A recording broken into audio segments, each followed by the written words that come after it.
আলোর তরঙ্গ তত্ত্ব ব্যতিচার চ্যাপ্টার চলছিল, তাই তো?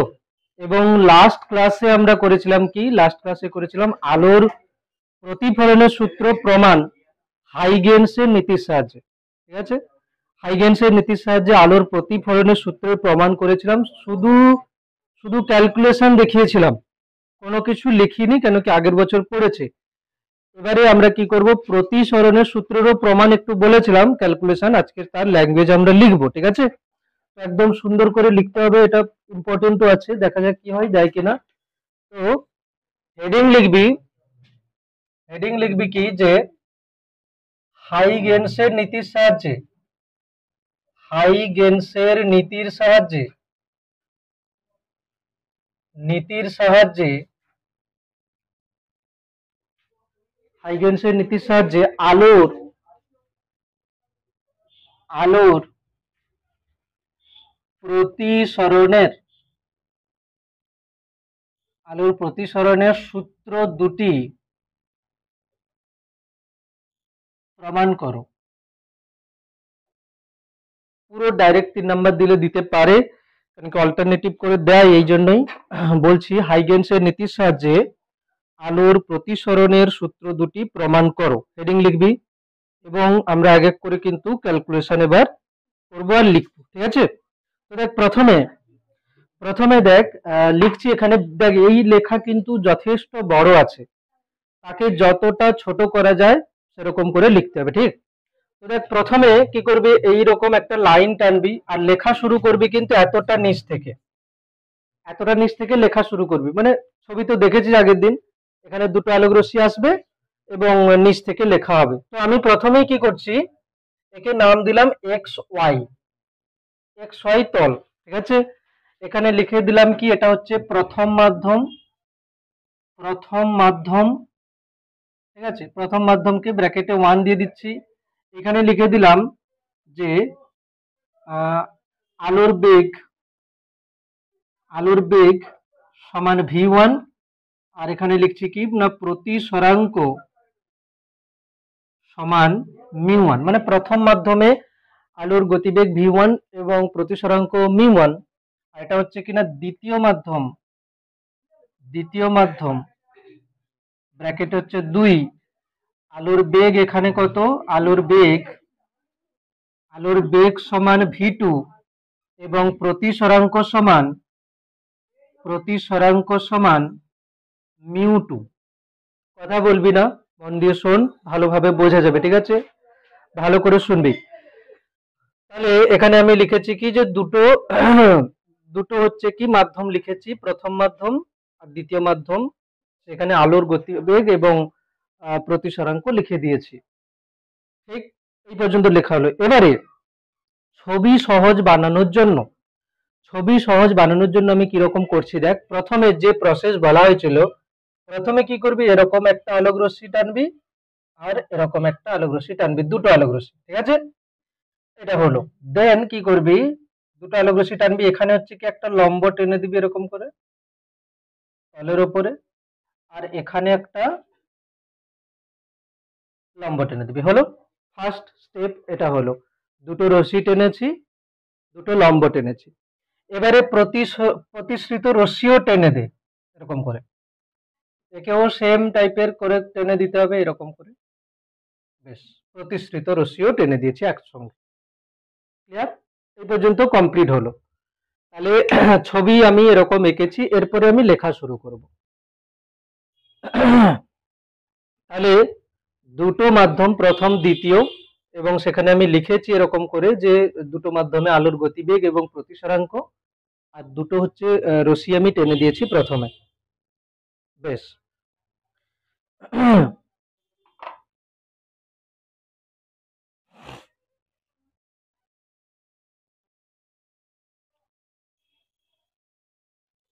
আজকে সময় দিচ্ছি, কেন কি আগের দিন বলছিল স্যার একটু স্লো পড়ান। ঠিক আছে, বলছিল, ক্লাস দেখছিল যখন বলছিল যে একটু স্লো, এই জন্য সময় দিচ্ছি আমি, ঠিকঠাক করে সবাই কপি কর, সময় দিচ্ছি। আর এইখানে আমি নাম দিয়ে দিচ্ছি কিছু, এই নামটা হচ্ছে কি না, দেখ, এটাকে আমি নাম দিলাম ধরো M1 M2, এখানে হচ্ছে M1 ড্যাশ, এটা হচ্ছে M2 ড্যাশ, এই M1, এই যে M dash, M2, M2 dash হলো। আর এইখানে হচ্ছে এই পয়েন্টটা হচ্ছে A, এই পয়েন্টটা হচ্ছে F, AF, ক্লিয়ার, AF। এবারে তরঙ্গ মুখটুকু আমি পরে আঁকছি। M1 ড্যাশ, এটা হচ্ছে M1, এটা M1 ড্যাশ, এটা M2, এটা M2 ড্যাশ। অ্যাকচুয়ালি আমরা শুধু প্রতিসরণের সূত্র যেটা সাইন আই বাই সাইন আর লিখেছিলাম, কিন্তু প্রতিসরণের আরো একটা সূত্র হয় না? কি সূত্র হয়? আপতিত রশ্মি, প্রতিসৃত রশ্মি, অঙ্কিত উলম্ব একই সমতলে থাকে। ওইটা লেখার জন্য কিন্তু আমাকে রশ্মিগুলোরও নাম দিতে হচ্ছে, লাস্টে গিয়ে ওটা লেখা হবে। ক্লিয়ার? এতটা পর্যন্ত লেখা হলো। এবারে লেখা শুরু কর। এক্স ওয়াই, নিচ থেকে লেখা শুরু করবে, এখান থেকে।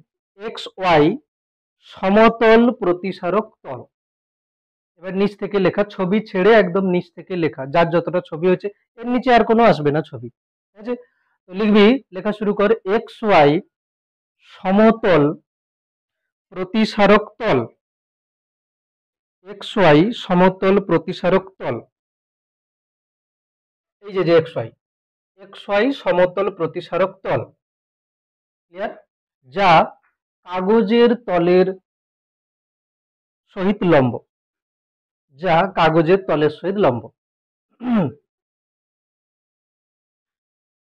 যা কাগজের তলের সহিত লম্ব মানে কি? মানে এটা হচ্ছে কি আমার, এটা বোর্ডের তল, তোদের খাতার তল, কাগজের তলের সহিত লম্ব বলতে কি এক্স ওয়াই তলটা এরকম আছে, বোঝা গেল কি? এক্স ওয়াই তলটা এরকম আছে, এইটা হচ্ছে এক্স ওয়াই তল, মানে কাগজের তলের সহিত লম্ব আছে এক্স ওয়াই তল। বেশ, এবার লেখ নিচে, আমি এখানে ডেটা সব লিখে রেখেছি। এবার লিখবি প্রথম মাধ্যমের সাপেক্ষে দ্বিতীয় মাধ্যমের প্রতিসরাঙ্ক, পরের লাইনে, প্রথম মাধ্যমের সাপেক্ষে দ্বিতীয় মাধ্যমের প্রতিসরাঙ্ক, প্রথম মাধ্যমের সাপেক্ষে দ্বিতীয় মাধ্যমের প্রতিসরাঙ্ক কি লিখবো না, 1 মিউ 2 সমান, কি কি জানি আমরা, 1 মিউ 2 সমান V1 বাই V2 সমান মিউ 2 বাই মিউ 1। ব্যাস, এটা আমরা জানি, লিখে নিলাম, হয়েছে? এতটা পর্যন্ত, এতটা পর্যন্ত তো কারো কিছু অসুবিধা নেই আশা করছি।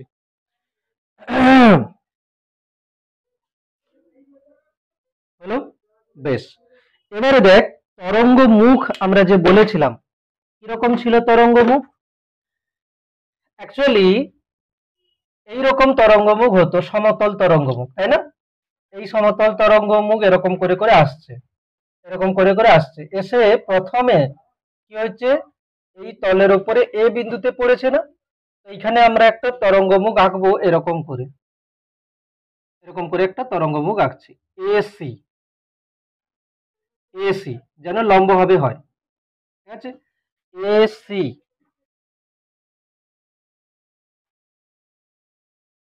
এই যে সি, এটা কিন্তু 90 ডিগ্রি, ঠিক আছে? এটা 90 ডিগ্রি। বেশ, ক্লিয়ার? এসি হচ্ছে কি সমতল তরঙ্গ মুখ, বাস এসি এঁকেছি, অবশ্যই এখানে 90 ডিগ্রির সাইনটা দেখাবি, এটা 90 ডিগ্রি, ক্লিয়ার? এবারে লেখ এসি সমতল তরঙ্গ মুখ, এসি সমতল তরঙ্গ মুখ, এসি সমতল তরঙ্গ মুখ, ফার্স্ট ব্র্যাকেটের মধ্যে লিখবি যা কাগজের তলের সহিত লম্ব, মানে এসি যে সমতল তরঙ্গ মুখটা না, এটাও বোর্ডের তলের সহিত লম্ব আছে। এসি সমতল তরঙ্গ মুখ ব্র্যাকেটের মধ্যে লিখবি যা কাগজের তলের সহিত লম্ব, হলো?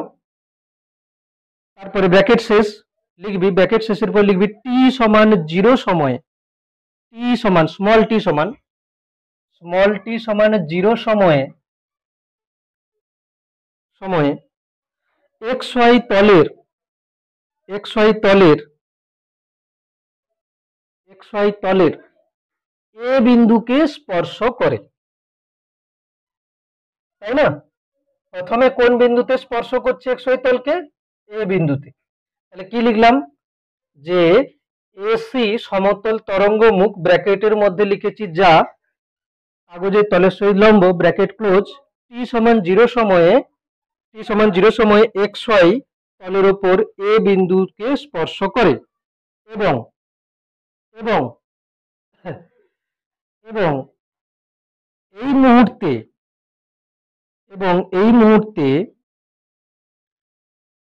এই মুহূর্তে এসি তরঙ্গমুখের ওপর প্রতিটি বিন্দু এবং এই মুহূর্তে এসি তরঙ্গমুখের ওপর প্রতিটি বিন্দু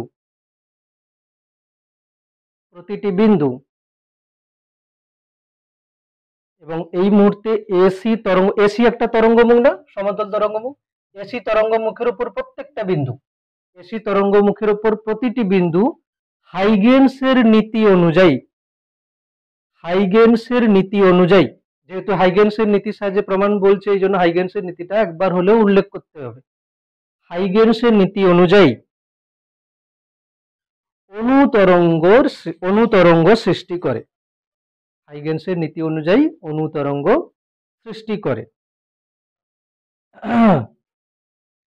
এসি তরঙ্গমুখের উপর প্রতিটি বিন্দু হাইগেনসের নীতি অনুযায়ী অনুতরঙ্গ সৃষ্টি করে। পূর্ণচ্ছেদ হলো। দেন তারপরে লিখবি স্মল টি সময় পরে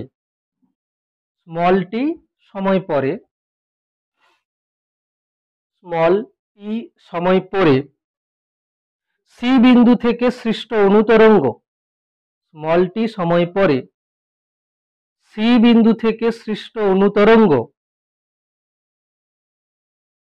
কোথায় পৌঁছে গেছে? এফ বিন্দুতে।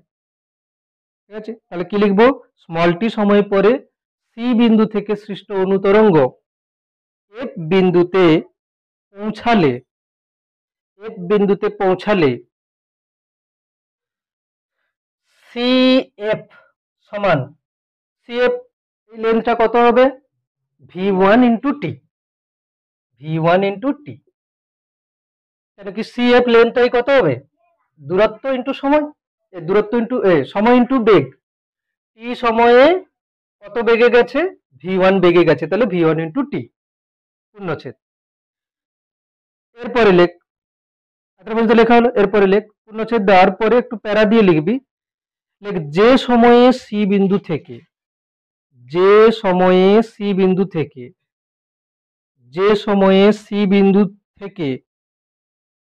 অনুতরঙ্গ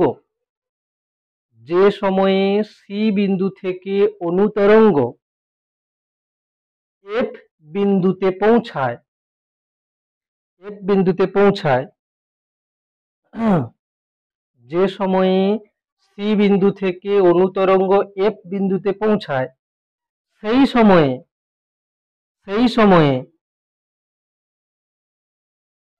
ক্যাপিটাল এ বিন্দু হতে সৃষ্ট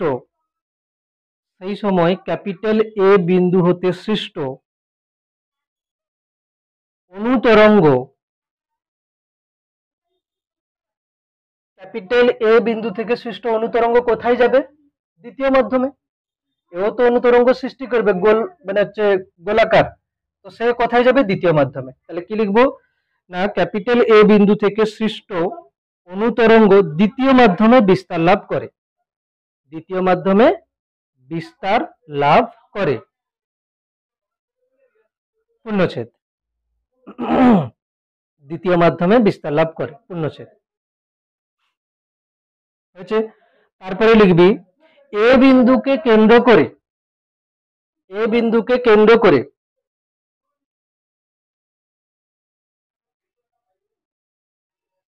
আচ্ছা শোন, আগে ছবিটা এঁকে নি। কি করতে হবে দেখ, এটা হচ্ছে কি আপতিত তরঙ্গমুখ হয়েছে না? এটা আপতিত তরঙ্গমুখ। দেখ প্রতিসৃত তরঙ্গমুখ আমরা কি করে আঁকছিলাম না, প্রথমে দেখ এই এফ থেকে দেখ এর উপরে লম্ব এই যে রেখা এরকম করে আগে টেনে নিলাম। ঠিক আছে, এরকম করে আগে কি করলাম? টেনে নিলাম, মানে কি এই অ্যাঙ্গেলটা যেন 90 ডিগ্রি হয়। তারপরে কি করব, এইখানটায় একটা বৃত্তচাপের মতো দেখিয়ে দেব। বোঝা গেল কি? মানে আমি তখন বলবো যে এ বিন্দুকে কেন্দ্র করে V2T ব্যাসার্ধের একটি বৃত্তচাপ অঙ্কন করা হলো এবং F বিন্দু থেকে ওই বৃত্তের ওপরে বা ওই গোলকের ওপরে FD স্পর্শক টানা হলো। তাহলে ছবিটা কি হবে, F থেকে এই পর্যন্ত টানবি যেন এটা 90 ডিগ্রি হয়, তারপরে কি করবি, ছবিটা এরকম করে একটা বৃত্তচাপ আঁকবি। দেখ প্রথমে বৃত্তচাপ এঁকে যে কোনো জায়গায় দিয়ে যদি টানতে যাস তুই কিন্তু 90 ডিগ্রি ঠিক মতো আঁকতে পারবি না। ওই জন্য কি করবি, প্রথমে স্কেল ধরে 90 এঁকে নিবি, দিয়ে তারপরে কি করবি, একটা বৃত্তচাপ এঁকে দিবি এইখানটা যেন একে টাচ করে যায়, তাহলে কোনো অসুবিধাই নেই, তাই না? আর যদি প্রথমে নিজের মতো একটা বৃত্তচাপ অঙ্কন করে টানতে যাস, দেখা যাবে হয়তো 90 ডিগ্রি হচ্ছে না ছবিতে। বোঝা গেল? তাহলে এবার কি লিখছিলাম, এ বিন্দুকে কেন্দ্র করে V2T ব্যাসার্ধের, এ বিন্দুকে কেন্দ্র করে V2 small tea, V2 into দেখ V2 ইন্টু স্মল টি, এ বিন্দুকে কেন্দ্র করে V2T ব্যাসার্ধের বৃত্তচাপ অঙ্কন করে, ব্যাসার্ধের বৃত্তচাপ অঙ্কন করে, ব্যাসার্ধের বৃত্তচাপ অঙ্কন করে ওই বৃত্তচাপের ওপর, ওই বৃত্তচাপের ওপর, ওই বৃত্তচাপের ওপর F বিন্দু হতে, F বিন্দু হতে, F বিন্দু হতে FD, এই যে এখানে D, এইখানটায় FD হয়েছে। একটা একটা লিখছি, একটা একটা ছবি আঁকছি যাতে বোঝা যায়, সবগুলো একসঙ্গে বলে দিয়ে কিন্তু অসুবিধা হবে। তাহলে কি হলো যে FD স্পর্শক অঙ্কন করা হলো,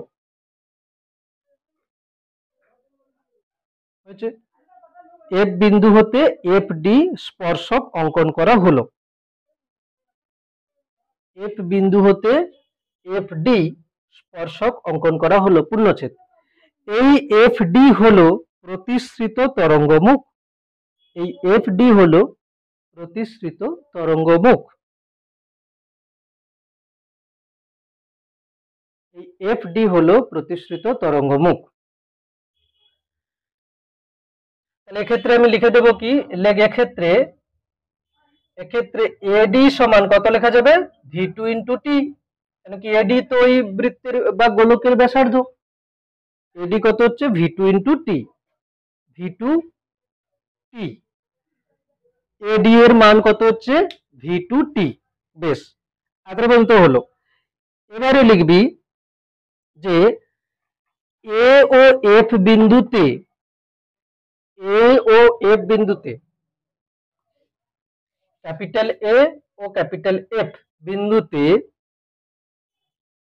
এক্স ওয়াই তলের উপর অঙ্কিত অভিলম্ব, এ ও এফ বিন্দুতে এক্স ওয়াই তলের উপর অঙ্কিত অভিলম্ব এবং এবং আপতন কোণ ব্র্যাকেটে আই এবং প্রতিসরণ কোণ ব্র্যাকেটে small R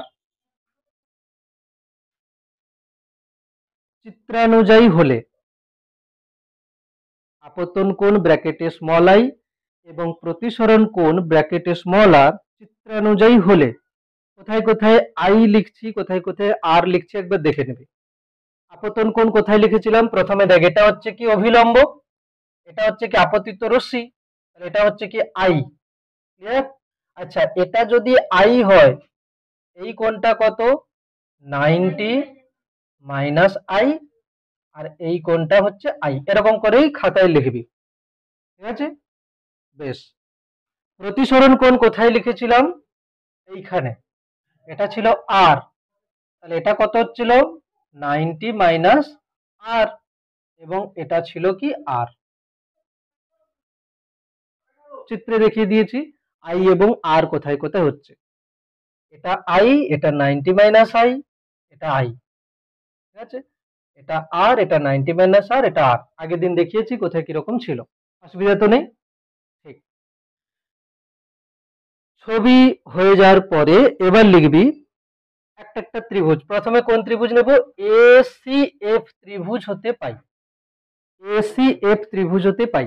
A C F ত্রিভুজ সাইন দিবি অবশ্যই, ত্রিভুজ এ সি এফ হতে পাই। কি লিখবো? Sine I, sine I. ভালো করে দেখ, কোণ যদি আমি আই ধরি, এসিএফ ত্রিভুজ, তাহলে আই কোণের বিপরীত বাহুকে কি বলবো? লম্ব। সাইন মানে কি? লম্ব। লম্ব মানে কি হবে? সিএফ বাই অতিভুজ কোণটা হচ্ছে 90-র বিপরীত কোণকে কি বলে? অতিভুজ। সাইন মানে লম্ব বাই অতিভুজ। লম্ব কোণটা, না যে কোণের কথা বলছি তার বিপরীত বাহু লম্ব, আর অতিভুজ কি হচ্ছে? 90-র বিপরীত বাহু। তাহলে কি হলো? লম্ব হচ্ছে সিএফ, অতিভুজ হচ্ছে এফ। থাক এরকম, সিএফ বাই এফ হলো। তারপরে আবার লিখবি নিচে ত্রিভুজ, কোন ত্রিভুজ হবে এবার বল? এডিএফ, ত্রিভুজ এডিএফ হতে পাই, এডিএফ হতে পাই। কি আসবে? সাইন আর, সাইন আর। আর কোণের বিপরীত বাহু, আর কোণের বিপরীত বাহু কি হবে? এডি। আর কোণ যদি হয় তাহলে তার বিপরীত বাহু হচ্ছে লম্ব, এডি। অতিভুজ কোণটা হবে এই যে, এটা হচ্ছে 90 ডিগ্রি কোণ, 90-র বিপরীত বাহু কি হচ্ছে? এফ, লম্ব বাই অতিভুজ। তাহলে এটা হলো কি? Sine R. এরপরে লিখবি যে অতএব বা সুতরাং, সুতরাং sine I by sine R, সুতরাং sine I by sine R, I এর মান হচ্ছে কি? সিএফ বাই এফ, আর সাইন আর এর মান হচ্ছে কি? AD by F. তো এফ এফ কেটে যাচ্ছে, sine I by sine R সমান CF by AD, CF by AD. বেশ, এবারে বল সিএফ এর মান কত ছিল? ভি1টি। সিএফ এর মান কত ছিল? ভি1টি, ভি1টি। এডির মান কত ছিল? ভি2টি। চলছে লেখা, কিন্তু এই সাইডে তোরা যেমন লিখছি ওরকমই লেখা চলছে। তাহলে পরের লাইনে কি আসবে? Sign I by sine R সমান ভি1 বাই ভি2। এটি কেটে গেছে, ভি1 বাই ভি2 সমান ভি1 বাই ভি2 হচ্ছে। ওকে,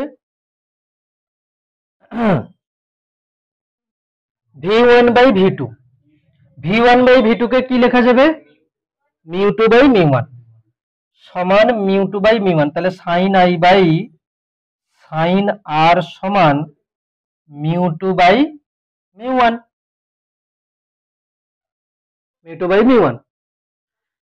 এবার লিখবি কি যে মিউ1 সাইন আই সমান মিউ2 সাইন আর। বক্স করতে হবে না তোদেরকে, ঠিক আছে, এরকমই থাকলো। মিউ1 সাইন আই সমান কি হচ্ছে? মিউ2 সাইন আর। মিউ1 সাইন আই সমান, মিউ1 সাইন আই সমান মিউ2 সাইন আর। এটাই তো স্নেলের সূত্র ছিল, যে মাধ্যমের প্রতিসরাঙ্ক সেই মাধ্যমে কোণের সাইন। প্রথম মাধ্যমের প্রতিসরাঙ্ক কত? মিউ1। প্রথম মাধ্যমে কোণের সাইন মানে সাইন আই। দ্বিতীয় মাধ্যমের প্রতিসরাঙ্ক কি ছিল? মিউ2। দ্বিতীয় মাধ্যমে কোণ কত ছিল? আর, তার সাইন। এইটা লেখা হওয়ার পরে লিখবি এটি হলো প্রতিসরণের ক্ষেত্রে স্নেলের সূত্র, এটি হলো প্রতিসরণের ক্ষেত্রে স্নেলের সূত্র। তাহলে একটা সূত্রের প্রমাণ হয়ে গেল, একটা সূত্রের প্রমাণ হয়ে গেল, এটি হলো প্রতিসরণের ক্ষেত্রে স্নেলের সূত্র।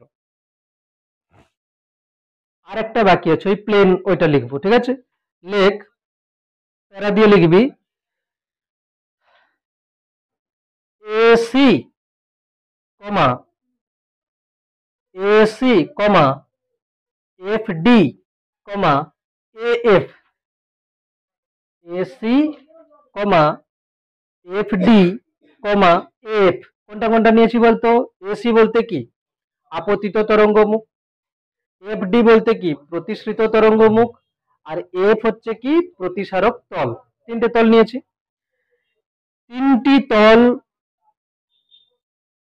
তিনটি তল কাগজের তলের সহিত লম্ব। কাগজের তলের সহিত লম্ব।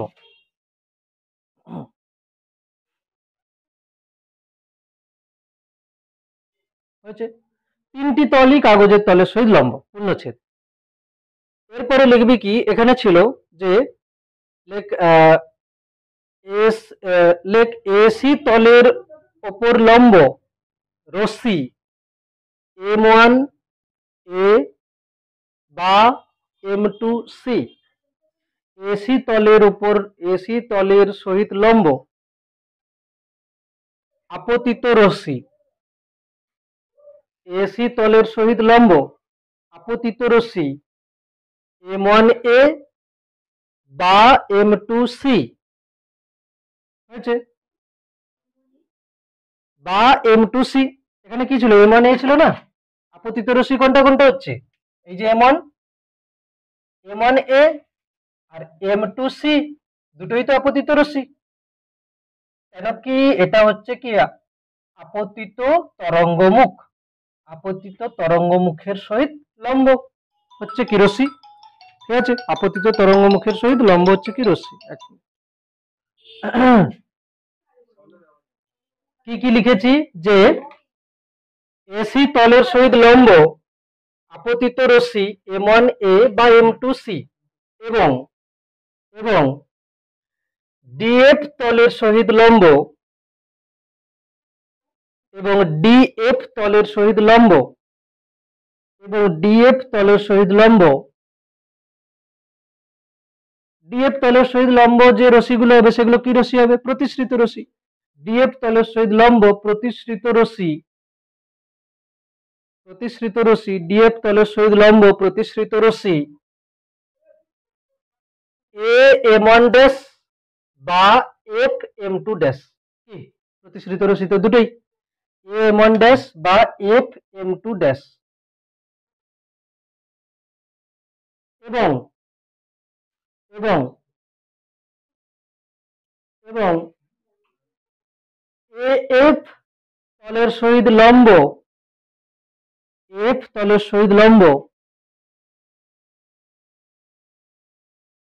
অভিলম্ব এবং এফ তলের সহিত লম্ব অভিলম্ব। এখানে আমি নাম দিয়ে দিচ্ছি কত না, এখানে নাম দিয়ে দিচ্ছি AM বা NF, দুটো নাম দিয়ে দিচ্ছি, AM বা NF। এইগুলি সব একই তলে থাকে।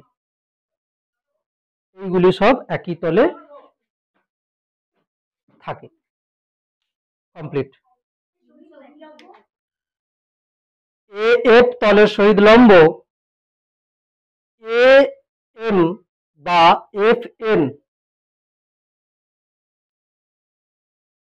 এফ তলের সহিত লম্ব AM বা FN। এইগুলি সব একই সমতলে থাকে। মানে অ্যাকচুয়ালি কি হচ্ছে, হ্যাঁ, একই সমতলে থাকে। এইটা বলার মানে কি হলো, যে এইটা বলার মানে কি হচ্ছে, দেখ এখানে কি ছিল, কাগজের তল ছিল, কথা বলবি না, কাগজের তল ছিল। কাগজের তলের সহিত লম্ব তিনটি তল ছিল। কাগজের তলের সহিত লম্ব তিনটি তল ছিল। কি কি ছিল, আপতিত তরঙ্গমুখ, প্রতিসৃত তরঙ্গমুখ আর হচ্ছে এই যে প্রতিসারক তল। এরা তিনজনই কাগজের তলের সহিত লম্ব। তার মানে এরা যে তিনজনই কাগজের তলের সহিত লম্ব হচ্ছে, তাহলে যারা এই তিনটে তলের উপর আবার লম্ব হচ্ছে তারা কি হবে, কাগজের তলেই তো থাকবে না। এসি কাগজের তলের সহিত লম্ব, তাহলে এসির সাথে লম্ব যেটা হচ্ছে দুটো রশ্মি, এরা কোথায় আছে, কাগজের তলেই আছে। হয়েছে,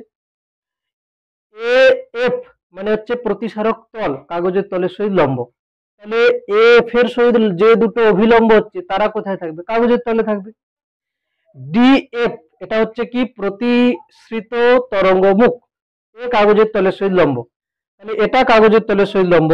তাহলে এইটার উপরে যারা লম্ব হবে তারা কোথায় থাকবে? কাগজের তলেই থাকবে। তার মানে কি হলো? আপতিত রশ্মি, প্রতিসৃত রশ্মি এবং অভিলম্ব সবাই কোথায় আছে? কাগজের তলে। বেশ, এটা পুরোটা হয়ে গেল প্রমাণ। ঠিক আছে, চলো। বেশ বড় ধরনের হচ্ছে, যদি এর অথবা কোনো কোশ্চেন পাওয়া যায় অবশ্যই, তবে এখানে বেশি কঠিন কোনো ক্যালকুলেশন নেই, ব্যাস লেখা একটু বেশি। লেখা কেউ স্কিপ করতে পারে একটু আধটু, ঠিক আছে, তবে আমি কিন্তু যথেষ্ট কাটছাট করেছি, এর থেকে কম করা যাবে না কোথাও। যথেষ্ট কাটছাট করেছি, এর থেকে কম। একটা বই দিবি আমাকে। চলো, এত পর্যন্ত হয়ে গেছে। হ্যাঁ হ্যাঁ, এরপরে আসবে তরঙ্গের উপরিপাতের নীতি। এরপরে আসবে তরঙ্গের উপরিপাতের নীতি। এটা কমপ্লিট হলো, ঠিক আছে। এবারে দেখ কি বলছি, হেডিং লিখবি তরঙ্গের উপরিপাতের নীতি।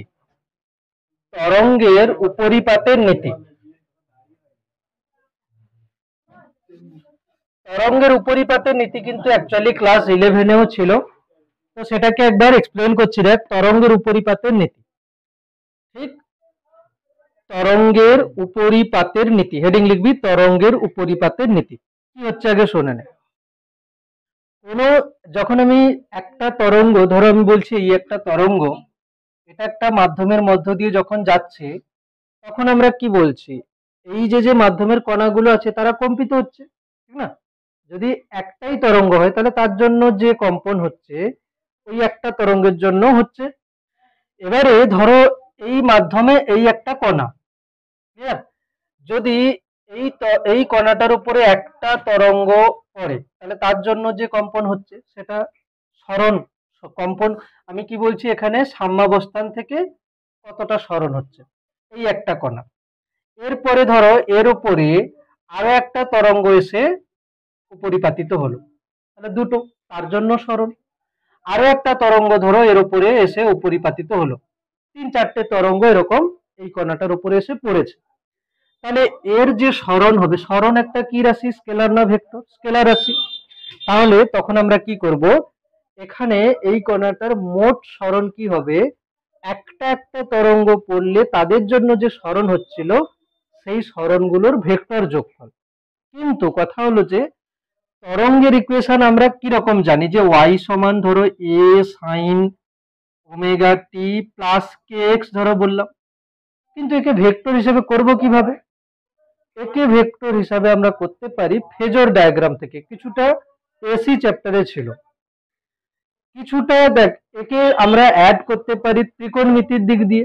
দেখা গেল একটা হচ্ছে কি y1 ধরো আমি বললাম, মানে আমি এরকম ইকুয়েশন নিচ্ছি 3 sin ওমেগা টি প্লাস কিছু আছে, আর একটার জন্য হচ্ছে কত ধরো 4 sin omega t plus phi অন্য কিছু, এটা ধরো আমি নিলাম শুধু ওমেগা টি, এটা ধরে নিলাম ওমেগা টি প্লাস 30 ডিগ্রি, আর ধরো এটাকে নিলাম হচ্ছে কত না 2 sine omega t plus 90 degree.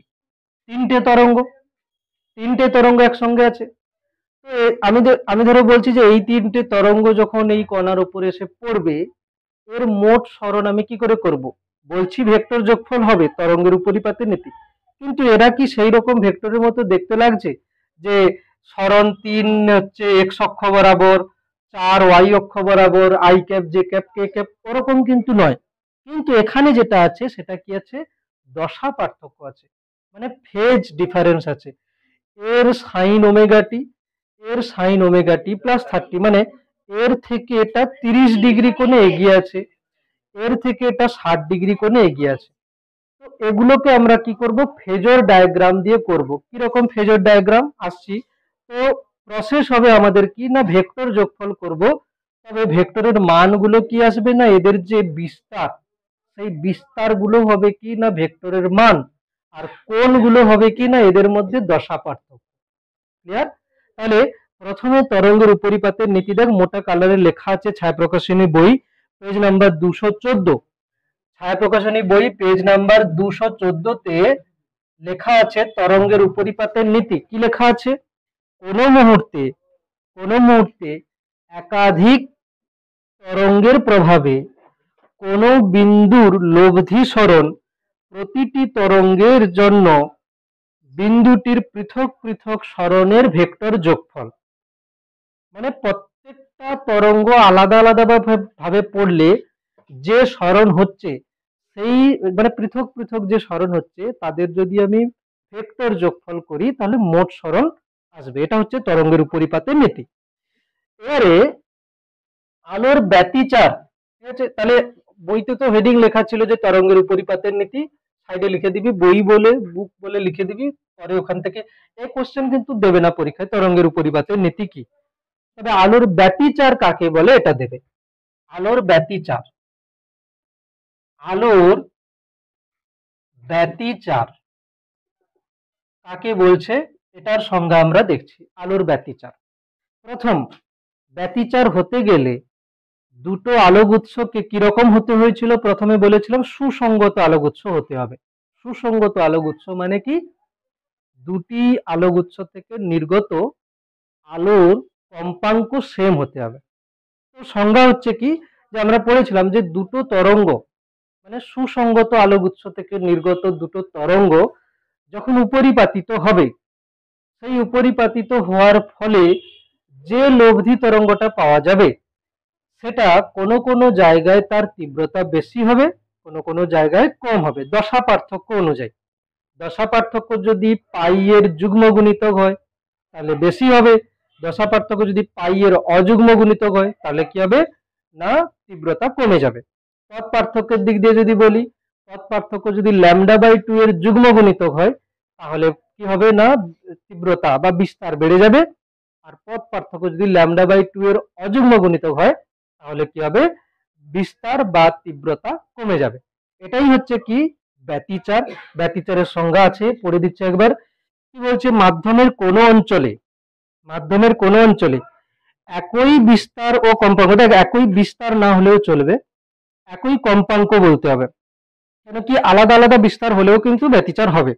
তবে হ্যাঁ, ব্যতিচার হওয়ার সময় পুরোপুরি অন্ধকার যেটা কথা বলছিলাম সেটা হবে না। যেমন আমি দেখিয়েছিলাম যে যদি এদিকটা 3 হয় আর একটা হচ্ছে যদি এদিকে 2 হয় তাহলে বিপরীত দশায় যখন পড়ছে তখন পুরোপুরি 0 হয়ে যাবে না, তখন কত আসবে উপরে 1 থেকে যাবে। বোঝা গেল কি, কমে যাচ্ছে কিন্তু পুরোপুরি 0 হচ্ছে না। বোঝা গেল কি, মানে পুরো অন্ধকার হবে না। আর যখন সমদশায় পড়বে 3 3 ওপরে 2 ওপরে তখন কত হয়ে যাবে 5, 3 2 5 যোগ হচ্ছে, যখন সমদশায় পড়ছে 3 2 5 হয়ে যাবে। কিন্তু যখন বিপরীত দশায় পড়ছে পুরোপুরি 0 হচ্ছে না, কিছুটা আলো থাকবে, মানে তীব্র আলো একটা জায়গায় হবে, একটা জায়গায় হালকা আলো থাকবে, পুরো অন্ধকার হবে না। আর যদি দুজনকেই 3 3 নিয়ে নিই তখন কি হয়ে যাবে পুরোপুরি 0 হয়ে যাবে, বিপরীত দশাতে অন্ধকার হয়ে যাবে পুরো। ঠিক আছে, তো কি বলছে, মাধ্যমের কোন অঞ্চলে একই বিস্তার ও একই কম্পাঙ্কযুক্ত দুটি আলোক তরঙ্গের উপরিপাত হলে লব্ধি আলোক তরঙ্গের তীব্রতা ওই অঞ্চলের কোনো কোনো বিন্দুতে বৃদ্ধি পায় এবং কোনো কোনো বিন্দুতে হ্রাস পায়, এই ঘটনাকে আলোর ব্যতিচার বলে। এবারে আমি কিছু লেখাবো যেটা হচ্ছে প্রপার লিখতে হবে। ব্যতিচারের সংজ্ঞা বই থেকে লিখে নিবি। এরপরে লেখ যে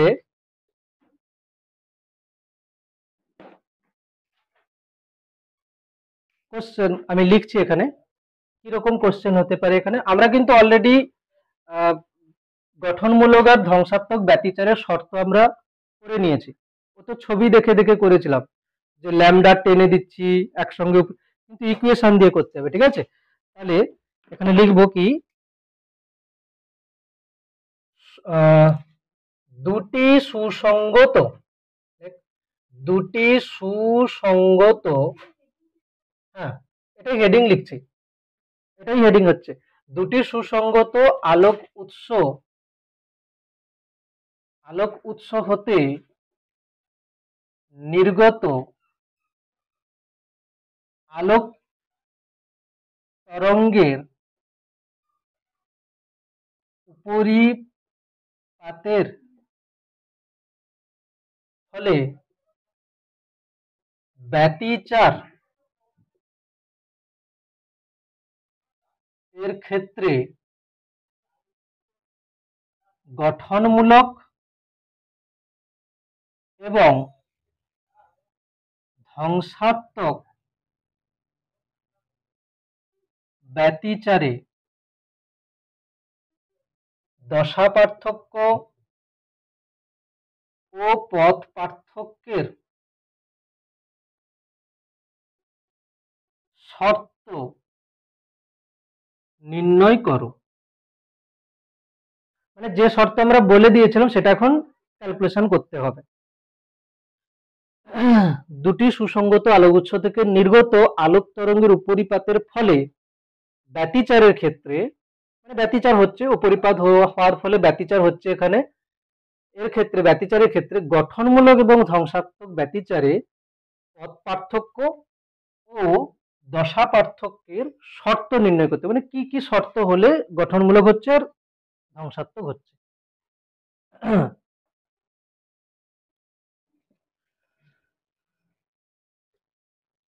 আচ্ছা, আরেকটা জিনিস যেটা এই বইতে আছে, এই 215 পেজ চলছে ছায়া প্রকাশনী বই, ওই গঠনমূলক এবং ধ্বংসাত্মক ব্যতিচারের নিচে একটা রেড কালারের বক্স আছে, ওখানে কি লেখা আছে যে আমরা তো বলছি যে ব্যতিচারের ক্ষেত্রে কোনো কোনো জায়গাতে আলোর তীব্রতা বেশি হচ্ছে, কোনো কোনো জায়গাতে আলোর তীব্রতা কমে যাচ্ছে, মানে কোথাও বেশি আলো কোথাও অন্ধকার। তাহলে এক্ষেত্রে কি শক্তির সংরক্ষণ নীতি লঙ্ঘিত হচ্ছে, মানে শক্তির সংরক্ষণ নীতি কি কোথাও এখানে ভুল হয়ে যাচ্ছে, সেটা একটা কোশ্চেন, যে ব্যতিচারের ক্ষেত্রে কি শক্তির সংরক্ষণ নীতি লঙ্ঘিত হয় কোশ্চেন। তার উত্তর কি হবে, যে ব্যতিচারের ক্ষেত্রে শক্তির সংরক্ষণ নীতি লঙ্ঘিত হচ্ছে না, শক্তির সংরক্ষণ নীতি যা ছিল তাই এখানে প্রযোজ্য হচ্ছে। তাহলে ব্যাখ্যা কিরকম হবে, যে এখানে বলছে দেখ, ব্যতিচারের ঘটনায় অন্ধকার বিন্দুতে শক্তির কোনো বিনাশ ঘটে না, যেখানে অন্ধকার আছে সেখানে শক্তির কোনো বিনাশ ঘটে না, কি হয় না, অন্ধকার বিন্দুর শক্তি উজ্জ্বল বিন্দুতে স্থানান্তরিত হয়, এই জন্য উজ্জ্বল বিন্দুতে বেশি তীব্র হয়ে যাচ্ছে, অর্থাৎ মোট শক্তি ধ্রুবক থাকে। সুতরাং ব্যতিচারে শক্তির স্থানান্তর ঘটে, শক্তির স্থানান্তর ঘটে, যে জায়গাটা অন্ধকার হয়েছে ওখান থেকে শক্তিটা কি হয়েছে, তীব্র যে হয়েছে যেখানে, সেখানে চলে গেছে আলোক শক্তিটা, শক্তির সৃষ্টি বা বিনাশ হয় না, অর্থাৎ ব্যতিচারে শক্তির সংরক্ষণ নীতি লঙ্ঘিত হয় না। বেশ, এবার এটার অ্যান্সার লেখা শুরু কর, এটা বই থেকে বলে দিয়েছি, এবার এটা লেখা শুরু করবি অ্যান্সার।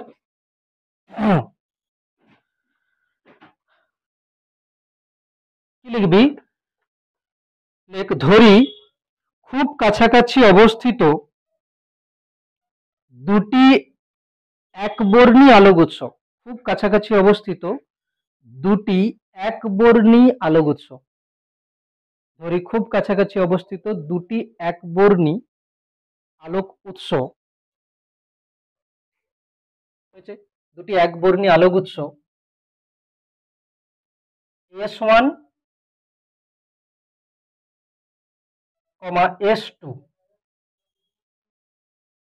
S1, S2 হতে নির্গত আলোক তরঙ্গ, হতে নির্গত আলোক তরঙ্গ যাদের উভয়ের কম্পাঙ্ক, উভয়ের কৌণিক কম্পাঙ্ক ওমেগা, যাদের উভয়ের কৌণিক কম্পাঙ্ক ওমেগা, ব্র্যাকেটে লিখবি, ব্র্যাকেটে লিখবি যাদের উভয়ের কৌণিক কম্পাঙ্ক ওমেগা, ব্র্যাকেটের মধ্যে লিখবি সুসংগত আলোক উৎস হতে নির্গত, সুসংগত আলোক উৎস হতে নির্গত, সুসংগত আলোক উৎস হতে নির্গত আলোক তরঙ্গের কম্পাঙ্ক সমান হয়, এই জন্য তো দুজনেরই কম্পাঙ্ক, কৌণিক কম্পাঙ্ক কি ধরেছে, ওমেগা। সুসংগত আলোক উৎস হতে নির্গত আলোক তরঙ্গের কম্পাঙ্ক সমান হয়, ব্র্যাকেট শেষ। তাহলে লিখেছি যে দুটি আলোক তরঙ্গ হচ্ছে কি, লিখেছি, ধরি খুব কাছাকাছি অবস্থিত দুটি একবর্ণী আলোক উৎস S1, S2 হতে নির্গত আলোক তরঙ্গ যাদের উভয়ের কৌণিক কম্পাঙ্ক ওমেগা হয়েছে, এবং বিস্তার, ব্র্যাকেট শেষের পরে লিখবি, এবং বিস্তার বিস্তার যথাক্রমে ক্যাপিটাল A1 ও ক্যাপিটাল A2, বিস্তার ক্যাপিটাল A1 ও ক্যাপিটাল A2। ক্লিয়ার?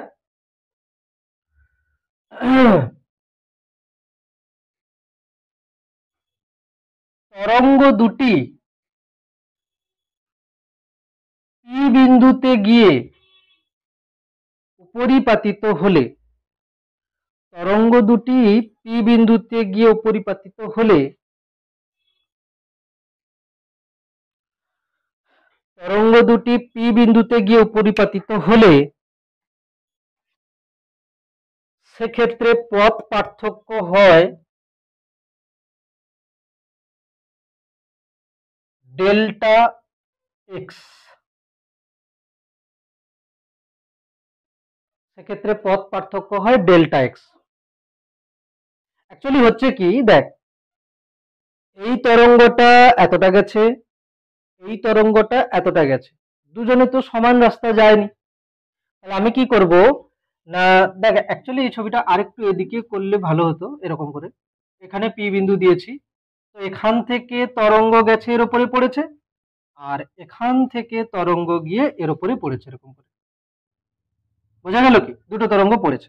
তো দেখ, এই S1 থেকে তরঙ্গ পি বিন্দুতে যে গেছে আর S2 থেকে যে তরঙ্গ গেছে, আমি যদি বলি এখান থেকে যতটা রাস্তা গেছে সোজা আর এখান থেকে যতটা রাস্তা গেছে সোজা, দুটো রাস্তা সমান নয়, দুটো রাস্তা সমান নয়।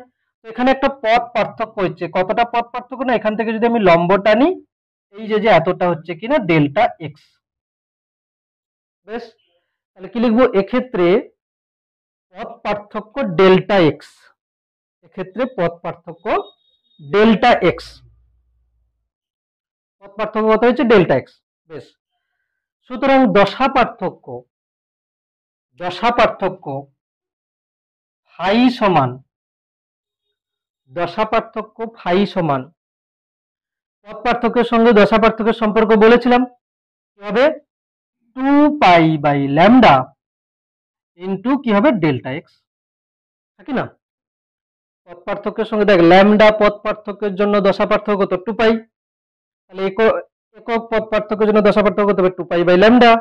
ডেল্টা এক্স পথ পার্থক্যের জন্য দশা পার্থক্য কত হচ্ছে এটা, ঠিক আছে? বেশ, হলো। সাইডে লিখে দিবি ল্যামডা সমান তরঙ্গ দৈর্ঘ্য, ল্যামডা সমান তরঙ্গ দৈর্ঘ্য। বেশ, ল্যামডা সমান তরঙ্গ দৈর্ঘ্য হলো, ল্যামডা সমান তরঙ্গ দৈর্ঘ্য। বেশ, এরপরে লিখবি প্রথম তরঙ্গের সমীকরণ y1 সমান a1 sin omega t, a1 sin omega t, শুধু ওমেগা টি। প্রথম তরঙ্গের সমীকরণ y1 সমান a1 sin ওমেগা টি, প্রথম তরঙ্গের সমীকরণ y1 সমান লিখেছি a1 sin ওমেগা টি। বেশ, দ্বিতীয় তরঙ্গের সমীকরণ y2 সমান কি লিখব, a2 sin omega t, sin omega t. এখানে আমি কি লিখবো, প্লাস ফাই, প্লাস ফাই লিখতে পারিস, মাইনাস ফাই লিখতে পারিস, অসুবিধা নেই, প্লাস ফাই। তাহলে কত হচ্ছে, প্লাস ফাই। একটা তরঙ্গ তার বিস্তার কত, a1 sin ওমেগা টি, আর একটা তরঙ্গ হচ্ছে কত, a2 sin omega t plus phi. ব্যাস, হয়ে গেল। এবারে দেখ, লেখ লব্ধি, লেখ তরঙ্গ দুটির উপরিপাতের ফলে, তরঙ্গ দুটির উপরিপাতের ফলে, তরঙ্গ দুটির উপরিপাতের ফলে, তরঙ্গ দুটির উপরিপাতের ফলে লব্ধি বিস্তার, লব্ধি বিস্তার, লব্ধি বিস্তার নির্ণয়ের ফেজর, ফেজর চিত্র, ফেজর চিত্র কিরকম ফেজর চিত্র হচ্ছে দেখ, A1 এটা বিস্তার, প্রথম তরঙ্গের বিস্তার কত A1, দ্বিতীয় তরঙ্গের বিস্তার কত A2, দ্বিতীয় তরঙ্গের বিস্তার হচ্ছে কত A2, প্রথমটার থেকে দ্বিতীয়টা দশাকোণে এগিয়ে আছে, তাহলে এটা হলো কত A2, এদের মধ্যে কোণ কত হচ্ছে ফাই। বেশ হলো, তাহলে কি লিখবো, লব্ধি তরঙ্গের বিস্তার নির্ণয়ের ক্ষেত্রে ফেজর চিত্র অনুযায়ী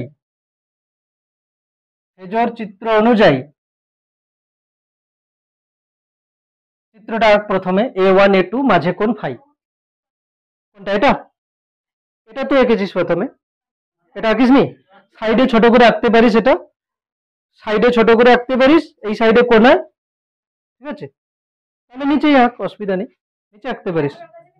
হ্যাঁ আঁকা যাবে না কেন, এই তো এই জায়গাটাতে করা যাবে, এইখানে ছোট, ঠিক আছে, এখানে আঁকলেও হবে। আরে সাইডে ছোট করে, এই তো S1 দেখ, এই যে দেখ, এখান থেকে এরকম করে একটা দিয়ে এটা, আর S2 এখান থেকে এরকম করে দিয়ে দিবি পি বিন্দু, দেওয়ার পরে কি করবি, এখান থেকে এইটা লিখে দিবি কত ডেল্টা এক্স, ব্যাস হয়ে গেছে আর কি।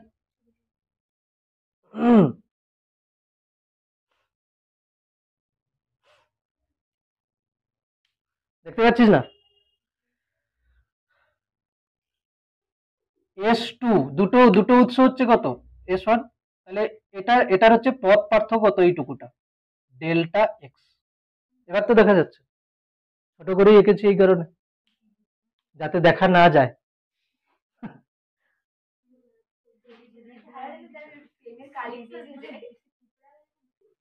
ল্যাঙ্গুয়েজটা কি লিখেছি একবার দেখে নি, এখানে ফেজর চিত্র বলেছি, তরঙ্গ দুটি উপরিপাতের ফলে লব্ধি বিস্তার নির্ণয়ের ফেজর চিত্র অনুযায়ী কি লিখবো, এ নেট, ঠিক আছে, বা লব্ধি বিস্তার, ফেজর চিত্র অনুযায়ী লব্ধি বিস্তার সমান কি আসবে, রুট ওভার ভেক্টর যোগফল করছি, একটা ভেক্টরের মান কত A1 আর একটার মান কত A2, আমি বলে দিয়েছি দেখ, এখানে আমি ওই রকম লিখছি না যে এর বিস্তার কে ভেক্টরের মান, তাদের মাঝে এদের দশা পার্থক্য হচ্ছে ভেক্টর দুটির মাঝে কোণ, আমি এক লাইনে লিখেছি ফেজর চিত্র অনুযায়ী, ওখান থেকে পুরোটাই বুঝে যাবে। ফেজর চিত্র ওটাই, যে কোনো দুটো সরল দোলগতিকে তাদেরকে আমরা কি করতে পারি না, এদের বিস্তারকে ভেক্টরের মান আর এদের মধ্যে দশা পার্থক্য হচ্ছে ভেক্টরের মধ্যে কোণ, এটা পুরো কথাই হলো কি ফেজর ডায়াগ্রাম। তাহলে লব্ধি বিস্তার কত হচ্ছে এখানে, রুট, দেখ এটা ভেক্টর A1, এটা হচ্ছে কি মান A2, মাঝে কোণ ফাই, তাহলে কত আসবে A1 square plus A2 square plus 2A1 A2 cos phi, হ্যাঁ কি না, cos ফাই, তাহলে লব্ধি বিস্তার চাইছি আমাদের কিন্তু ওটাই দরকার, ব্যতিচারের ক্ষেত্রে ওটাই দরকার।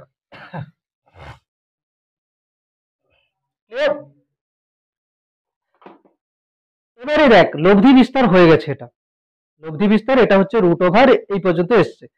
এবারে আমরা কি করব, গঠনমূলক আর ধ্বংসাত্মক ব্যতিচার মানে কি, যেখানে বিস্তার সর্বোচ্চ হবে সেটা গঠনমূলক, আর যেখানে বিস্তার সর্বনিম্ন হবে সেটা হচ্ছে কি ধ্বংসাত্মক। লিখবো কি, যে cos ফাই ম্যাক্সিমাম সমান 1 হয়েছে,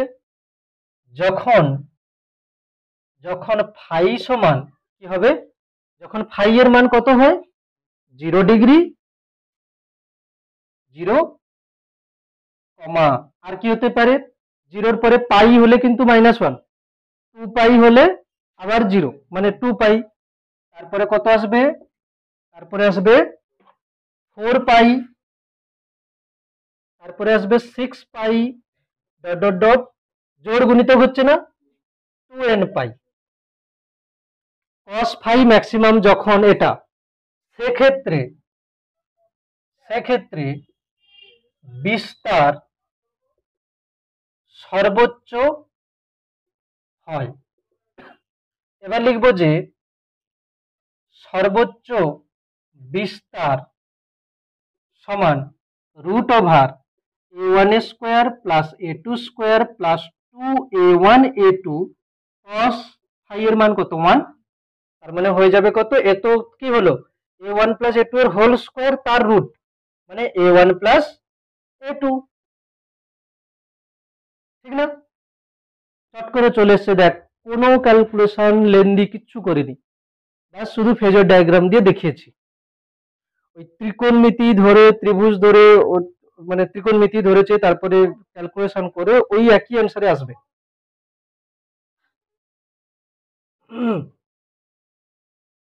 এটাকে তুই 1 নম্বর লিখতে পারিস, লেখার পরে লিখবি 1 নম্বর, এই প্রথমে এইখানে 1 নম্বর দিয়েছি, হয়েছে? কি লিখবো, এটি হলো গঠনমূলক ব্যতিচার, তাই না? গঠনমূলক ব্যতিচার, কেন গঠনমূলক ব্যতিচার? কেন কি বিস্তার সর্বোচ্চ হয়েছে, তাই না? গঠনমূলক ব্যতিচার। এক্ষেত্রে এক্ষেত্রে দশা পার্থক্য সমান কি হতে হবে, 2n পাই। দশা পার্থক্য কি হতে হবে, 2n পাই। আর পথ পার্থক্য কত হতে হবে, পথ পার্থক্য কত হতে হবে, দশা পার্থক্য দেওয়া আছে, পথ পার্থক্য করতে হবে, কি করে করব, এই যে দেখ, দশা পার্থক্য দেওয়া আছে, পথ পার্থক্য করতে হবে, 2 পাই দশা, দেখ দশা পার্থক্য থেকে পথ পার্থক্য যাচ্ছি, 2 পাই দশা পার্থক্যের জন্য পথ পার্থক্য কত, ল্যামডা, তাহলে একক পথ পার্থক্যের জন্য ল্যামডা বাই 2 পাই। তাহলে কি করব না, পথ পার্থক্য সমান lambda by 2 pi into 2n pi. তাহলে দেখ পাই পাই, আচ্ছা পাই আর 2 কেটে যাচ্ছে, তাহলে হচ্ছে কত, n ল্যামডা। n ল্যামডা সমান কি লিখবো, 2n ল্যামডা বাই 2। এখানে লিখবো কি, এখানে লিখতে পারি যে পাই এর যুগ্ম গুণিতক, পাই এর যুগ্ম গুণিতক, পাই এর যুগ্ম গুণিতক, আর এখানে কি লিখবো, ল্যামডা বাই 2 এর যুগ্ম গুণিতক।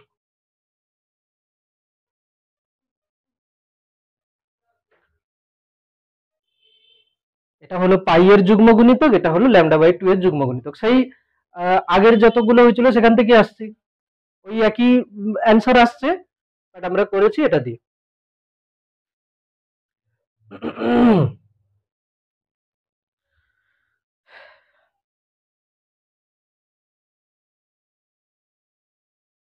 এক নম্বর হলো কি না, এটা হচ্ছে কি না গঠনমূলক ব্যতিচার, ক্লিয়ার?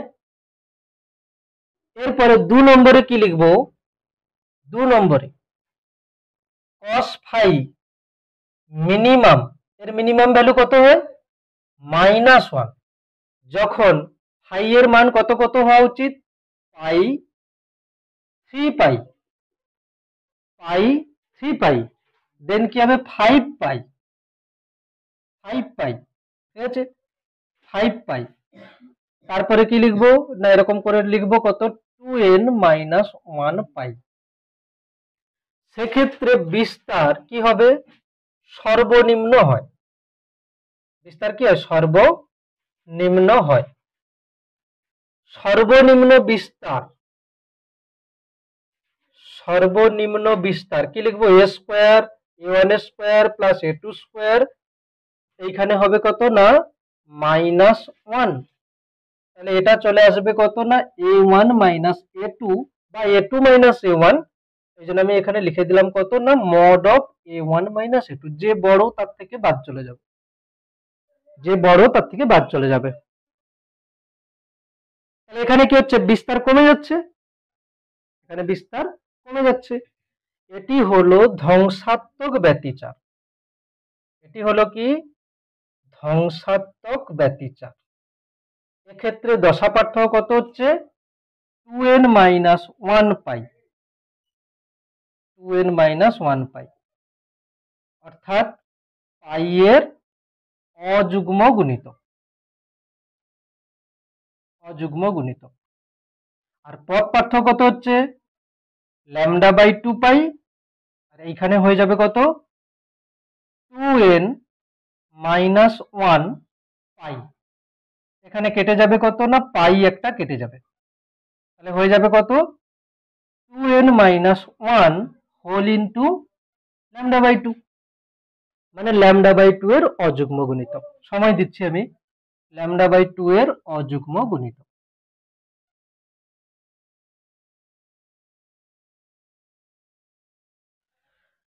গঠনমূলক এবং ধ্বংসাত্মক ব্যতিচারের শর্ত কমপ্লিট হলো। এরকম থ্রু কোশ্চেন দেয় না, দেখিনি এরকম, যদি দিয়ে যায় বাই চান্স তাহলে আমরা কিন্তু এরকম লিখতে পারি 3 নাম্বার যদি হয় এটা। হ্যাঁ,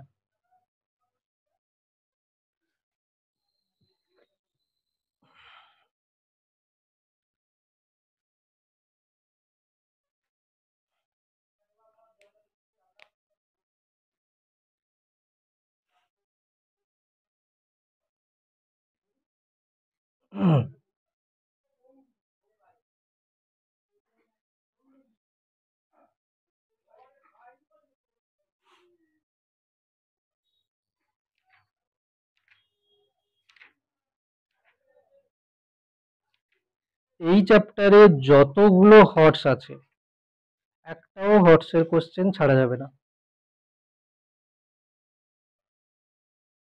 প্রত্যেকটা হর্সের কোশ্চেন ইম্পর্টেন্ট আছে, প্রত্যেকটা হর্সের কোশ্চেন কিন্তু দেখতে হবে। বিশেষ করে হর্সের যে এই যে অনুপাতের যে অঙ্কগুলো আছে না, যেমন 10, 11,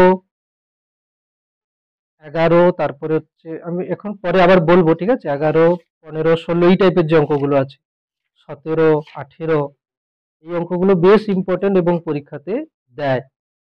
এই 9 কোশ্চেন দেখ দিয়েছে 222 পেজে, উদাহরণের 9, এগুলো কিন্তু করাবো, ঠিক আছে, করাবো, অসুবিধা নেই।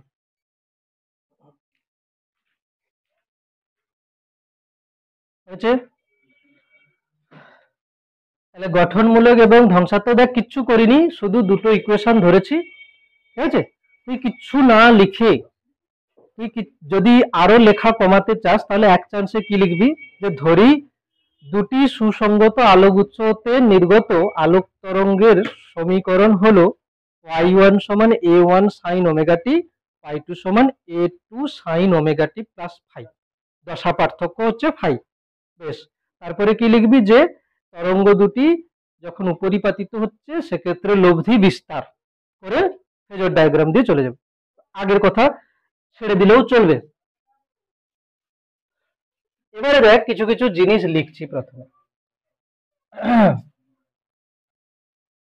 এগুলো এখন যেগুলো লিখছি না, এগুলো থেকে কিন্তু ওরকম কোনো ডেরিভেশন লিখতে দেবে না, এগুলো থেকে কোশ্চেন মানে অঙ্ক টাইপের দেবে, ঠিক আছে।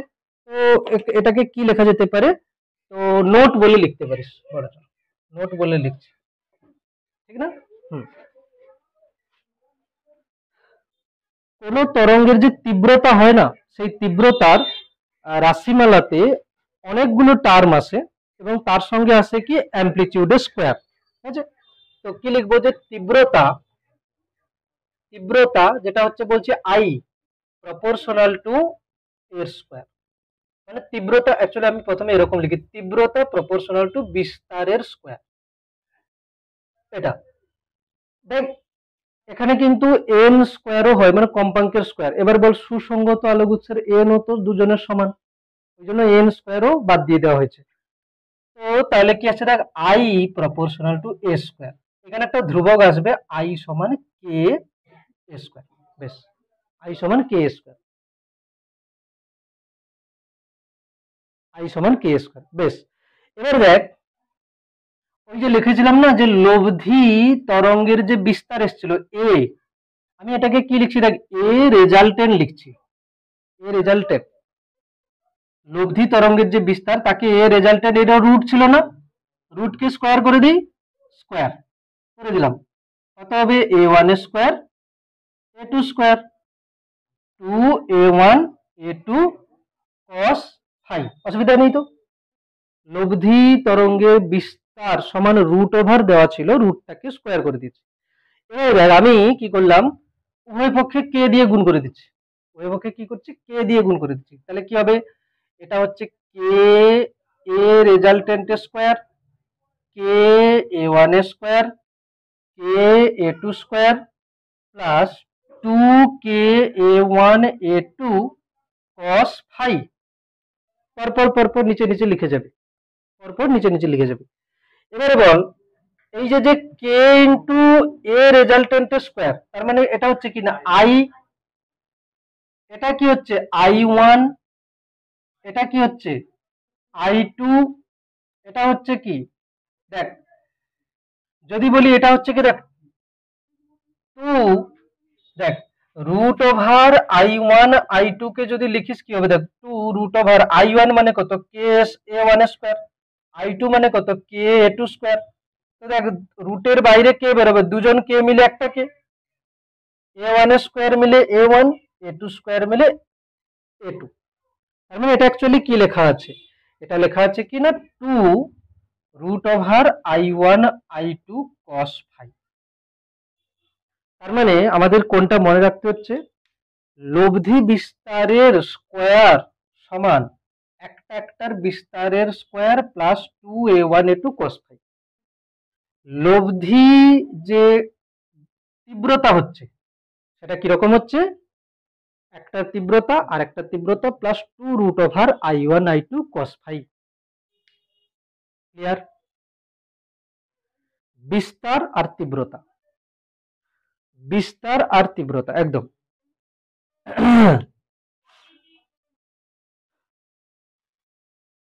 বিস্তার আর তীব্রতা।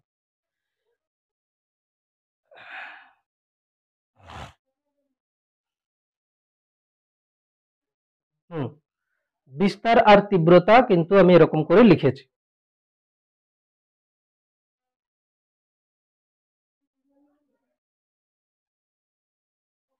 ঠিক আছে, এবারে দেখ আমি এখানে লিখছি যে আই ম্যাক্সিমাম কত হবে বল, I1 প্লাস I2 প্লাস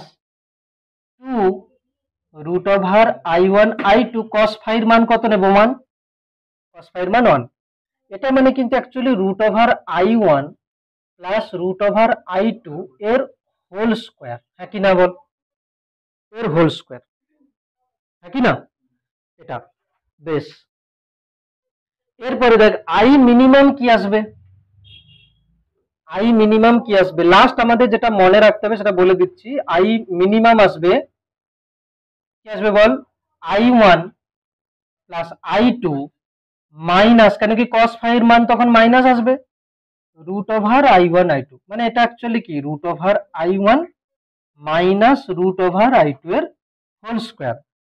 খুব ভালো একটা ফর্মুলা কি আসছে যেটা দিয়ে কোশ্চেন পরীক্ষাতে বারবার আসে, সেটা হলো I maximum by I minimum সমান √I1 প্লাস √I2 এর whole square, √I1 minus √I2 এর হোল স্কোয়ার।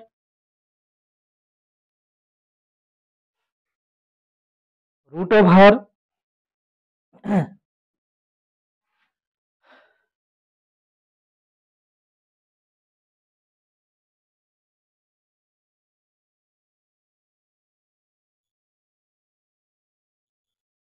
তাহলে I maximum by I minimum হচ্ছে কি √ওভার একটা তীব্রতা প্লাস √ওভার আরেকটা তীব্রতার হোল স্কোয়ার, বাই নিচে কত হচ্ছে √ওভার একটা তীব্রতা মাইনাস √ওভার আরেকটা তীব্রতার হোল স্কোয়ার, মানে উপরে প্লাস নিচে মাইনাস, ম্যাক্সিমাম মিনিমাম। আর ওই ফর্মুলাতে যেমন আছে ও তো ভেক্টর যোগের সূত্র না, ও তো ভেক্টর যোগের সূত্র। আচ্ছা দেখ I1 কে যদি তুই KA1 এর স্কোয়ার লিখে দিস তাহলে কি আসবে √KA1, আর এটা কত আসবে √KA2, নিচে কি আসবে √KA1 মাইনাস √KA2, কে কে ওপর নিচ থেকে কেটে যাবে, তো হয়ে যাবে কি ওপরে থাকবে কেবলমাত্র A1 প্লাস A2, নিচে কি আসবে A1 মাইনাস A2। আমরা ডাইরেক্ট তো বলতে পারি, কেন ডাইরেক্ট বলতে পারি দেখ, বিস্তার যোগ হলে মোট বিস্তার পাওয়া যায় ম্যাক্সিমাম, তার স্কোয়ার করলে কি আসে তীব্রতা, বিস্তারের স্কোয়ার করলে তো তীব্রতা আসে। তো মানে হচ্ছে গঠনমূলক ব্যতিচারের ক্ষেত্রে কি হয়, বিস্তার যোগ হয়, বিস্তার যোগ এটা হচ্ছে কি ম্যাক্সিমাম বিস্তার, তার স্কোয়ার মানে ম্যাক্সিমাম তীব্রতা, আর বিস্তার বিয়োগ মানে হচ্ছে কি এটা ধ্বংসাত্মক ব্যতিচার, মানে মিনিমাম বিস্তার হচ্ছে, তার স্কোয়ার করলে কি হবে না মিনিমাম তীব্রতা আসবে। তাহলে এটা মনে থাকছে। এখান থেকে কোশ্চেন কিরকম হয়, তোকে দিয়ে দেবে কি, যে দিয়ে দেবে এই রেশিও, এখানে রেশিও দিয়ে দেবে। ধরো বলবে যে এটা 9/25 আছে কোশ্চেন, এটা ধরো দিয়ে দেবে যে ম্যাক্সিমাম আর মিনিমাম, সর্বোচ্চ তীব্রতা এবং সর্বোচ্চ হলে বেশি হবে উপরে, সর্বোচ্চ এবং সর্বনিম্ন তীব্রতার অনুপাত এটা, ক্লিয়ার? এটা দিয়েছে, দিয়ে তারপরে বলবে কি আর একটা তরঙ্গের হচ্ছে তীব্রতা দিয়ে দেবে, অন্যটার বার করতে বলবে, এরকম টাইপের কোশ্চেন হলো। আচ্ছা, এবারে লিখবি এগুলো যা চলছিল, এগুলো কি ছিল সুসংগত আলোক উৎসের ব্যতিচারের ক্ষেত্রে। এবারে দেখ, যদি যদি দুটোর তীব্রতা সমান হয়ে যায় তাহলে কি আসবে, যদি লেখ, যদি দুটি উৎসের তীব্রতা সমান হয়, যদি দুটি উৎসের তীব্রতা সমান, I0 আমি ধরে নিচ্ছি, মানে I1 এর মানও সমান, দুটি উৎসের তীব্রতা মানে I1 এর মানও I2 এর মান এবং দুটোরই মান কত হচ্ছে I0, তাহলে ম্যাক্সিমাম কত আসছে বল, I max কত ছিল, I max মানে কি ছিল √I1, তাই তো, √I1 মানে কি √I0 প্লাস √I2 মানে √I0 স্কোয়ার করলে কত হচ্ছে 2√I0 তার হোল স্কোয়ার মানে 4I0, মানে 4 গুণ হয়ে যাচ্ছে, 4 গুণ, ক্লিয়ার? I মিনিমাম কত হচ্ছে √I0 minus √I0 whole square মানে 0, মানে দুটোর যদি তীব্রতা সমান হয় তাহলে ম্যাক্সিমাম যেখানে হবে সেখানে কি হবে 4 গুণ তীব্রতা হয়ে যাবে, আর মিনিমামে পুরো অন্ধকার।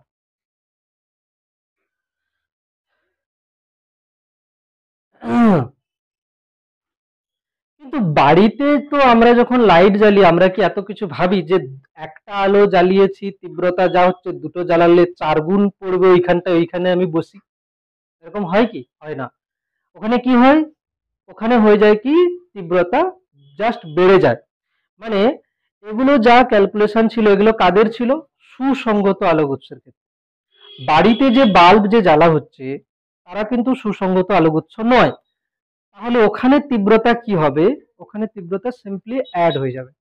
একটা বাল্বের তীব্রতা 25 এসআই ইউনিট আর একটা 30, তাহলে দুটোকে একসঙ্গে জ্বালালে কত তীব্রতা আসবে 25 + 30, ঠিক আছে? তো এটা দেখ পেজ নাম্বার 216 বইতে আছে, উৎস দুটি সুসংগত না হলে, মানে ওই রেড কালারের বক্সের মধ্যে আছে, উৎস দুটি সুসংগত না হলে, পেজ নাম্বার 216, এটাই লাস্ট লাইন, ঠিক আছে? পড়া আর ভালো লাগে নেই, 216 পেজ কি আছে, উৎস দুটি সুসংগত না হলে পর্দার যে কোনো বিন্দুতে মোট প্রাবল্য দুটি তরঙ্গের প্রাবল্যের যোগফল, সিম্পলি যোগ করে দেবো। একটার তীব্রতা I1 অপরটার তীব্রতা I2, ক্লিয়ার? তোকে কিরকম কোশ্চেন দেবে জানিস, দুটি উৎসের তীব্রতা I1 এবং I2, উৎস দুটি যদি সুসংগত হয় তাহলে ম্যাক্সিমাম আর মিনিমাম তীব্রতা বার করো, উৎস দুটি যদি সুসংগত না হয় তাহলে তীব্রতা কত হবে, ওখানে যোগ হয়ে যাবে সিম্পলি। এরপরে দেখ কি আছে, স্থায়ী ব্যতিচার হওয়ার শর্তাবলী একবার রিডিং পড়িস, আর সুসংগত উৎস সৃষ্টি করার পদ্ধতিটা পড়ে আসিস। ব্যতিচার ঝালর গঠনের ব্যাখ্যা কিছু, ওই যে যে কোশ্চেন ওখানে হলো না, I ম্যাক্সিমাম আর I মিনিমামের অনুপাত, ওর উপরে কিছু কোশ্চেন আমি দাগ দিয়ে দিচ্ছি বই থেকে। প্রতিফলন পড়ে গেছে, পড়বে না আর। প্রতিসরণটা এই চ্যাপ্টারের মধ্যে প্রতিসরণের প্রমাণ সব থেকে বেশি ইম্পর্টেন্ট, দেন ওই ইয়াংস ডাবল স্লিটের ক্ষেত্রে মানে YDSC এর ক্ষেত্রে ওই ব্যতিচার ঝালরের প্রস্থ নির্ণয়, ওটা। আর কোনো এখানে ইম্পর্টেন্ট কোশ্চেন নেই যে পুরো লং ডেরিভেশন দেবে। কোশ্চেন যদি দেয় এই অনুপাত টাইপের কোশ্চেন দেবে, I ম্যাক্সিমাম আর I মিনিমাম। আমার মনে হচ্ছে 2 নম্বরের একটা কোশ্চেন 222 পেজের 9 এর কোশ্চেন টুকে দিলেও দিতে পারে। 222 পেজ 9 ছায়া প্রকাশনী বই, এখানে আছে কি যে ইয়ং এর দ্বিরেখা ছিদ্র পরীক্ষায় ব্যবহৃত সুসংগত আলোক উৎস দুটির তীব্রতার অনুপাত n কোটির চরম এবং অবম তীব্রতার অনুপাত। চরম মানে কি? ম্যাক্সিমাম। অবম মানে মিনিমাম। বেশ, এবারে তোরা পড়ে আসবি হর্সের, যতটা আমার পড়া হয়েছে হর্সের আমি দাগ দিচ্ছি এক। দেখ, এক এক তো জানিস, দুই করেছি খাতায় ছবি, উত্তর লেন্সের ক্ষেত্রে তরঙ্গ মুখ দিয়েছে তিন, তারপরে চার তো গঠনমূলক ধ্বংসাত্মক ব্যতিচারের শর্ত, যেগুলো দেখবি করা আছে সেগুলো একবার চোখ বুলিয়ে নিবি। পাঁচ, ব্যতিচার ঝালর শক্তির নিত্যতার পরিপন্থী নয়, ব্যাখ্যা করে পড়েছিস ওখানে। দুটি একই রকমের বাতি ব্যতিচার ঝালর সৃষ্টি করতে পারে না কেন? এক দেশতা বিহীন ব্যতিচার ঝালর কি? ঠিক আছে। তারপরে হচ্ছে এই তীব্রতার লেখচিত্রটা পরের দিন করাবো। এরপরে চলে আসবে, হ্যাঁ, এরপরে চলে আসবে 11 কোশ্চেন, খুব ইম্পর্টেন্ট, বাড়িতে করে আসবি, আমি করতে দেবো, যার প্রবলেম বলবি। 11, 15, 16, 17 এগুলো সবগুলো বাড়িতে করবি এবং না দেখে। 16, 11, 15, 16 এবং 18, 11, 15, 16, 18, হ্যাঁ 17 বলেছি, 17, 17, 18, ঠিক আছে। বেশ, এইগুলো পড়ে আসবে, ঠিক আছে। চলো, পেন ভালো করে ধৈর্য ধরে এটা কিন্তু পড়িস, এখানে অনেক কিছু জিনিস আছে। আপাতত রে অপটিক্সের থেকে এটা একটু কঠিন পাঠ, ঠিক আছে, ভালো করে পড়ে আস।